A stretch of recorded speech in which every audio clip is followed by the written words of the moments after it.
Hey everybody, welcome to Catchy Cartoons.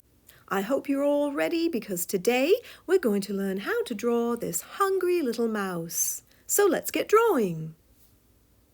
We'll start the process by blocking in some simple shapes and forms as we create the rough drawing. We'll begin with a circle for her head, with an eye line about 2/3 of the way up, and we'll place a big, bright eye on the eye line. We'll finish the head by drawing a cone-like shape, about the same size as the circle. We'll sketch in her nose and then give her a big smile as she's about to be very happy that she's finally found some food. Of course, she should have big, mouse-like ears, and we'll just block in some teeth, perfect for gnawing, but hopefully not any part of your house. For the body, we'll draw a teardrop-like shape as we take the line straight down, arc the line through the bottom, then angle the line back up to give her a forward lean. We'll have her sit on her haunches by drawing 2 simple C shapes for the legs. And she should have long, slender feet.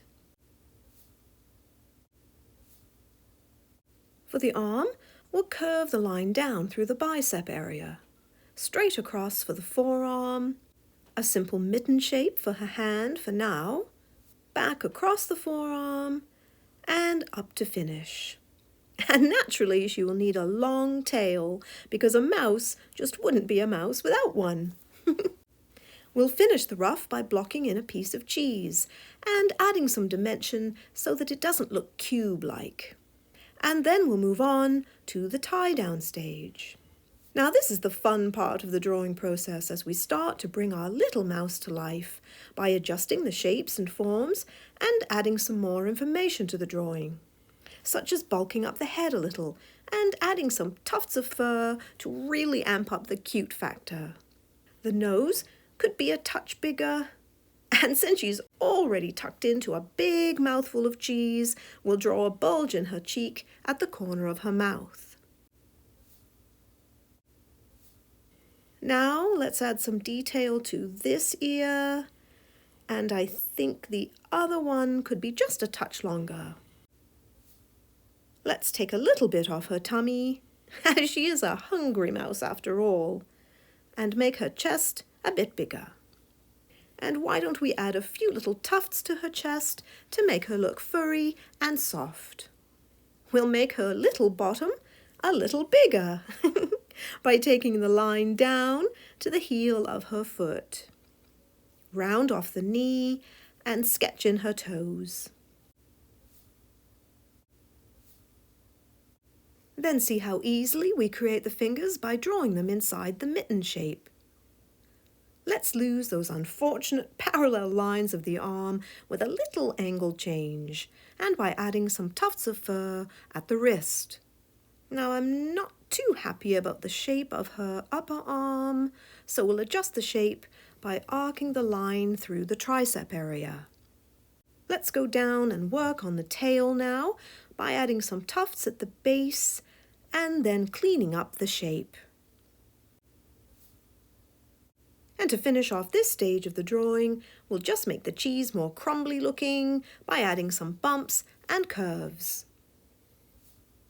So, why don't we take a little break here and take stock of our progress so far? Is your little mouse to your liking, or are there some things you feel might need some tweaking? In between stages, as we are now, is a great time to make those adjustments. And please let me know in the comment section if you're finding it easy to follow along, even too easy perhaps, but especially if you're finding it difficult. I would love your feedback either way. And I do hope you'll hit the like button and even subscribe as well. Thanks everyone!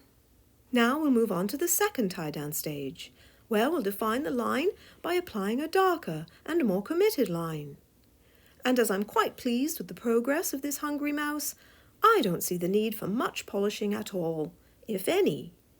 So it will essentially just be a matter of laying down a committed line and adding some clarification in any spots that need it, like the tufts of fur on her head and her nose. Let's make it clear that her mouth is nice and full of that tasty morsel of cheese. And we'll get those ears just right. Let's darken up the tufts along her chest and commit to her bottom as it's a bit messy. Oh, that doesn't sound quite right, does it? As it's a bit untidy. How's that? We'll clearly define the feet and toes.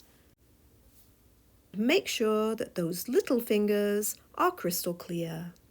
We'll sharpen up the tufts of fur at her wrist. Define the line through the upper arm.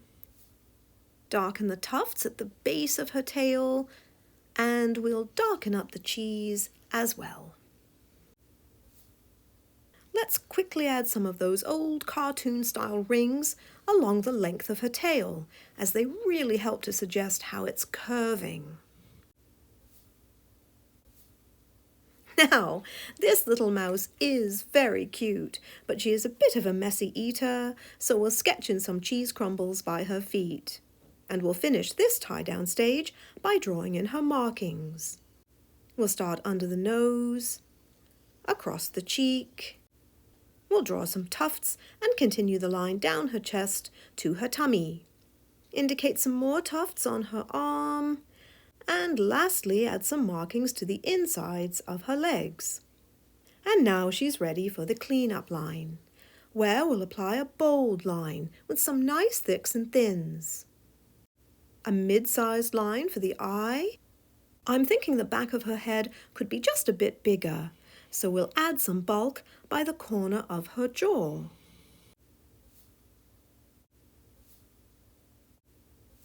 And we'll just make a subtle change to the bridge of her nose.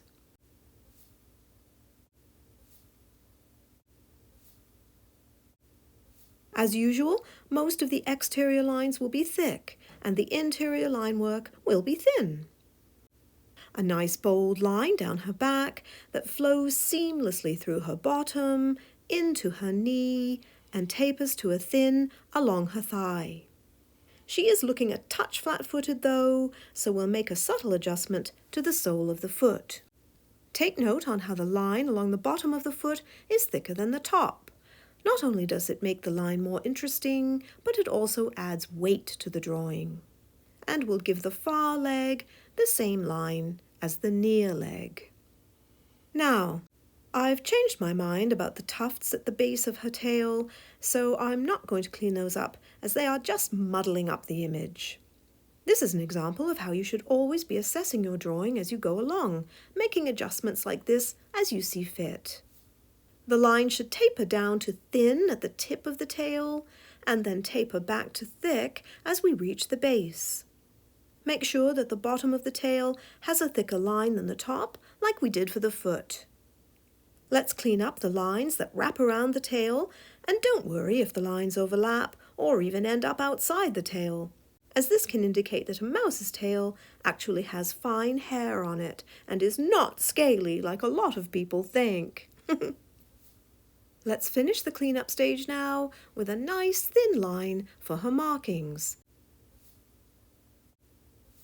And the crumbles of cheese. And that's that. Now we're ready for some colour. We'll apply a nice mousy brown for her primary colour, a light brown for her markings, a dark brown for the forearm, pink for the inner ear, hand, feet and tail, a dark grey-green for the nose, and a deeper grey-green for her big shiny eye. Lightly yellow tinted teeth, remembering as always to avoid pure white in your drawings. And since she's obviously partial to a nice double Gloucester, we'll colour the cheese orange. And there you have it. You've just drawn a very cute and hungry little mouse. For more drawing fun, why not have a look at these videos? Thanks so much for watching, everyone, and we'll see you next time. Bye for now.